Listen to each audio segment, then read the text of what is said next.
A paz do Senhor Jesus, sou o diácono e professor da EBD, Luciano Carrilho. E quero dar as boas-vindas a você que nos acompanha através do canal EBD Inteligência Artificial. Estamos iniciando o terceiro trimestre de 2023 com o tema A Igreja de Cristo e o Império do Mal. Como viver neste mundo dominado pelo espírito da Babilônia.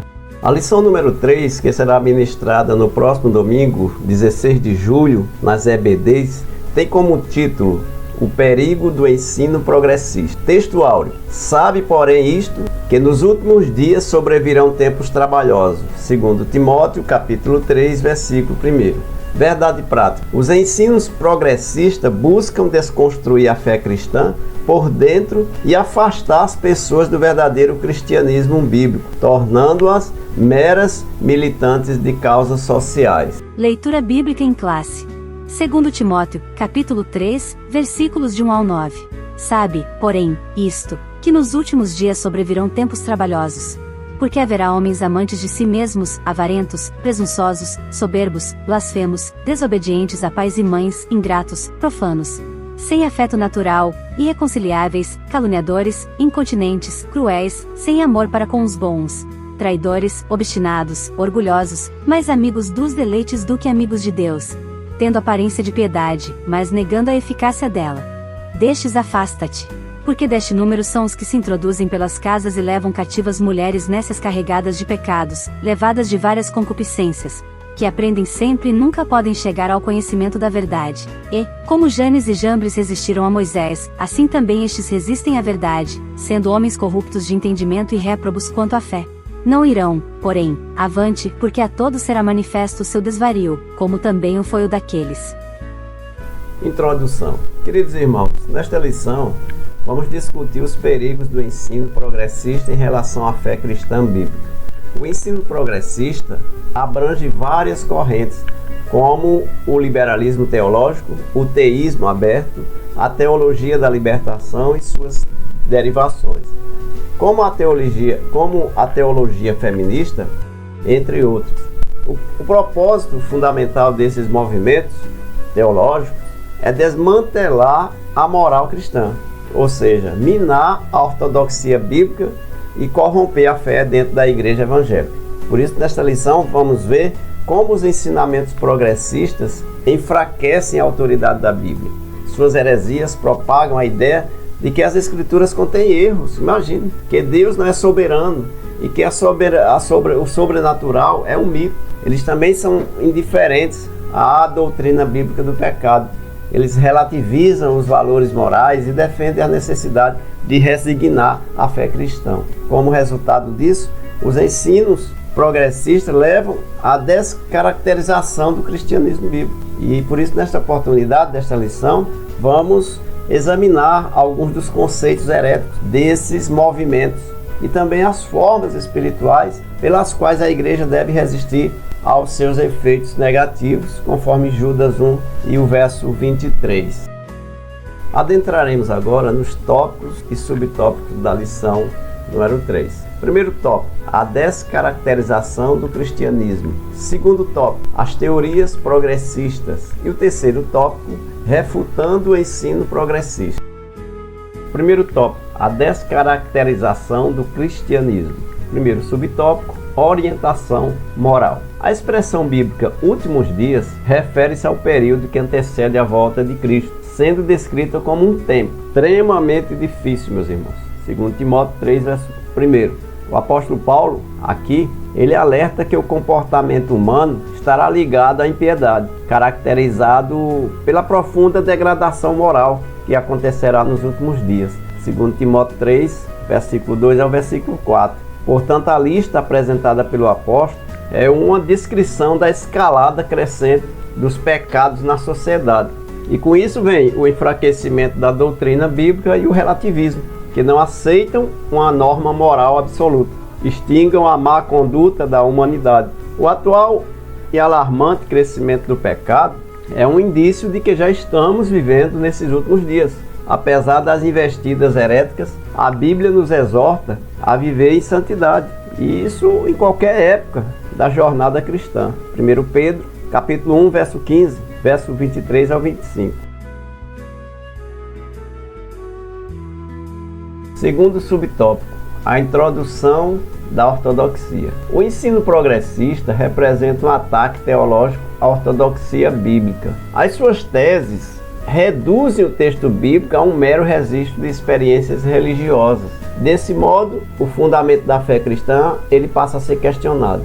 Isto é, a autoridade bíblica é rejeitada e suas verdades negligenciadas. O conteúdo doutrinário ele cede espaço para a cultura, para o entretenimento e ao resultado a qualquer custo. Eles querem ver resultado. Os cristãos tornam-se mais amigos dos deleites do que amigos de Deus, conforme 2 Timóteo 3, verso 4. A vida em igreja, ela fica desprovida do poder do Espírito Santo, sendo incapaz de ser instrumento de transformar o caráter das pessoas, conforme Paulo escreveu segundo aos Timóteo 3, versículo 5, e também escreveu aos Coríntios, capítulo 4, verso 2 e 3.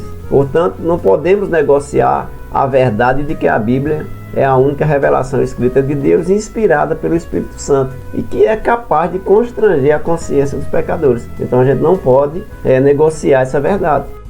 Terceiro subtópico, corrupção da fé.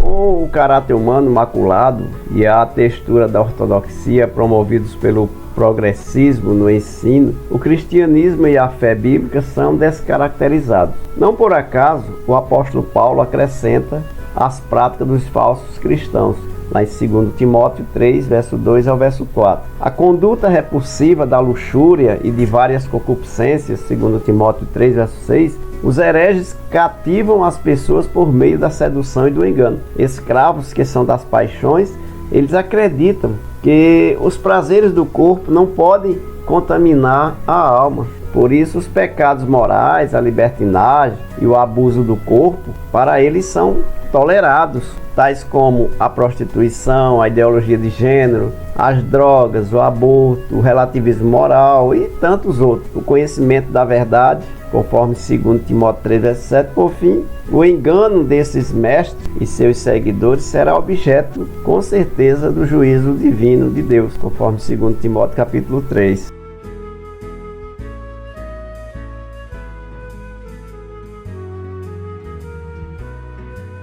Segundo tópico, as teorias progressistas. Primeiro subtópico, a desconstrução da Bíblia. O ensino progressista é o aperfeiçoamento do liberalismo teológico. Sua principal característica é o repúdio à inspiração e inerância da Bíblia, conforme 2 Timóteo, capítulo 3, verso 16. A ênfase do progressismo, ela repousa no antropocentrismo, homem como o centro. Esse ensino produz pessoas egocêntricas e retira a condição do pecado, conforme 2 Timóteo 3 e 2. O parâmetro progressista é de reinterpretação das Escrituras para vivenciar a concupiscência humana, conforme 2 Timóteo capítulo 4, versículo 3. Então, propaga-se um evangelho em que a salvação do homem ocorre por meio de uma reforma social com o relativismo do pecado na moral e da fé bíblica, conforme Gálatas 1, verso 7 ao verso 10. Assim, o termo progressista refere-se às teorias que se distanciam do cristianismo bíblico, em especial na deturpação das doutrinas e dos valores cristãos, conforme Filipenses 3, 18 e 19, 2 Pedro 2 e 19. Segundo subtópico, o teísmo aberto. O que vai ser o teísmo aberto? É uma corrente de teologia liberal, progressista, que apresenta uma visão particular sobre Deus. Nessa perspectiva, Deus é considerado limitado, não tendo conhecimento detalhado do futuro, nem exercendo controle absoluto sobre o universo e a vida humana. Segundo essa teologia, o conhecimento divino sobre eventos futuros depende das escolhas livres dos seres humanos. A ideia de presciência, na qual Deus conhece antecipadamente todas as coisas, ela é rejeitada nessa abordagem. Além disso, sustenta-se que Deus foi obrigado pelo pecado no Jardim do Éden e teve que redesenhar a história como resultado dessa teoria, conforme Gênesis 3, 8 ao 19. Essa ênfase excessiva nas decisões humanas sacrifica também a soberania de Deus e a autolimitação divina. Por quê? Porque essa autolimitação divina ela anula o ensinamento bíblico sobre a queda e a corrupção da humanidade, afetando assim as doutrinas da providência divina e da presença do mal moral no mundo. Consequentemente, mesmo que seus defensores não afirmem publicamente, não afirmem essa teoria deles, a conclusão lógica é que, se Deus não é soberano, não faz sentido orar a Ele. Teologia da demitologização. Foi proposta por Rudolf Bultmann em 1958. Ela busca separar os elementos mitológicos do texto bíblico de sua essência de fé. Bultmann considerou que certos elementos na Bíblia, como o céu, o inferno, a tentação, os demônios e a possessão demoníaca, eram de natureza mitológica. Então ele classificou até mesmo doutrinas como concepção, o nascimento virginal e a promessa da vinda de Cristo como sendo tudo isso mitológico. Nessa teologia, acredita-se que a Bíblia só é crível quando se eliminam os milagres. Os sinais e outras revelações sobrenaturais também. Em oposição a essas visões, é ratificado que a Bíblia é a verdade completa de Deus, atestada pelo Espírito Santo, sustentada pela história e confirmada por milhões e milhões de pessoas que alcançaram a fé e a salvação através de Cristo, conforme 2 Pedro, capítulo 1, verso 21.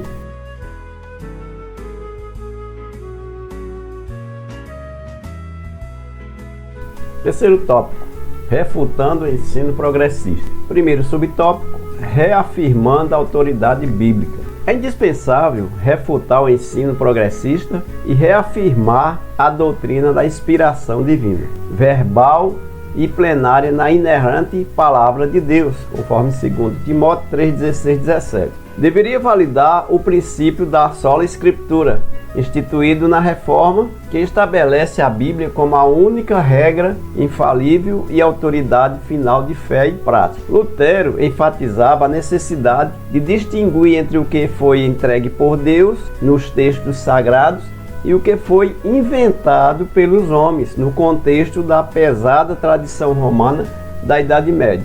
Por sua vez, Armínio alertava que a perfeição das Escrituras quando sua verdade é negada ou reinterpretada. Assim, ratificamos a autoridade bíblica, resistindo à presunção das ideologias humanas de acrescentar ou retirar algo das Escrituras, conforme nos alerta Apocalipse 22, 18 e 19. Segundo subtópico, ensinando as doutrinas bíblicas. A grande comissão confiada à igreja primitiva consistia em fazer e ensinar discípulos, conforme Mateus 28, versos 19 e 20. Essa missão envolve tanto a proclamação do evangelho, como também o ensino das doutrinas bíblicas. É responsabilidade da igreja evangelizar o mundo e transmitir o ensinamento das verdades bíblicas, conforme está escrito em 2 Timóteo 4, verso 2. Diante disso, o apóstolo Paulo exorta a dedicação ao ensino, conforme Romanos 12, verso 7, pois essa atividade é essencial para instruir, expor e corrigir o erro, 2 Timóteo 3,16. O ensino das doutrinas bíblicas desempenha um papel fundamental na transformação da natureza humana, na formação do caráter cristão, conforme Efésios 4:13, e no crescimento genuíno de uma igreja espiritualmente saudável e fundamentada nas Escrituras Sagradas, conforme Efésios 4 e versículo 16. Terceiro subtópico, enfatizando a santificação. É importante ressaltar, meus irmãos, que o fortalecimento da autoridade bíblica e o aprendizado das doutrinas cristãs devem estar ligados a uma vida de santidade, conforme 1 Pedro 1,16. O termo santificar deriva do grego hagiazo, que significa separar, purificar, consagrar. O adjetivo santo é traduzido do termo hagios. Portanto, a santificação é a obra do Espírito Santo em manter o crente separado do pecado e consagrado a Deus, conforme Romanos 12, verso 1 e verso 2. Essa obra começa Efésios 1 e 13, quando o crente recebe a nova vida. E essa obra ela vai se estendendo até o dia da glorificação do crente, conforme Romanos 6 e 22. A ênfase está na obediência à palavra de Deus, Tiago 1 e 22. No abandono das concupiscências, 1 Pedro 1, 13 e 14, e em viver de forma moralmente correta em todas as áreas da vida, 1 Pedro 1 e 15.